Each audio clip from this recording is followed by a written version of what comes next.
बातमी आहे 90व्या अखिल भारतीय मराठी साहित्य संमेलनाच्या रिकाम्या मंडपाची।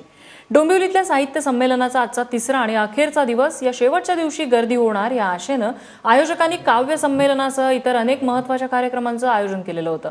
मात्र राज्यभरातल्या साहित्यिकांनी आणि त्यातही डोंबिवलीकरांनी साहित्य संमेलनाकडे सपशेल पाठ फिरवलेली दिसते। सकाळच्या सत्रात काव्य संमेलन सुरू असताना हाताच्या बोटावर मोजता येतील इतकेच श्रोते या ठिकाणी उपस्थित होते। दुपारपर्यंत अगदी हेच चित्र कायम होतं। मात्र मध्याह्नानंतर मंडपात तुरळक गर्दी पाहायला मिळाली। हे सगळे चित्र पाहिल्यानंतर साहित्य संमेलनात गर्दी खेचण्यात आयोजक अपयशी ठरलेले आहेत आणि यामागचं कारण काय आहे असा प्रश्न उपस्थित केला जातोय।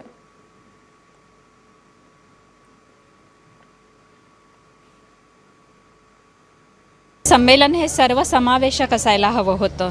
तरुणांना मेन लक्षात ठेवून त्यांच्यासाठी आकर्षित असं काहीतरी कार्यक्रम ठेवायला हवे होते। मुलांसाठी आहेत पण जास्त युवकांसाठी, नवी पिढीसाठी जास्त काही त्यांना मार्गदर्शन मिळेल, त्यांना सहभागी होता येईल असे काही कार्यक्रम ठेवायला हवे होते असं मला वाटतंय।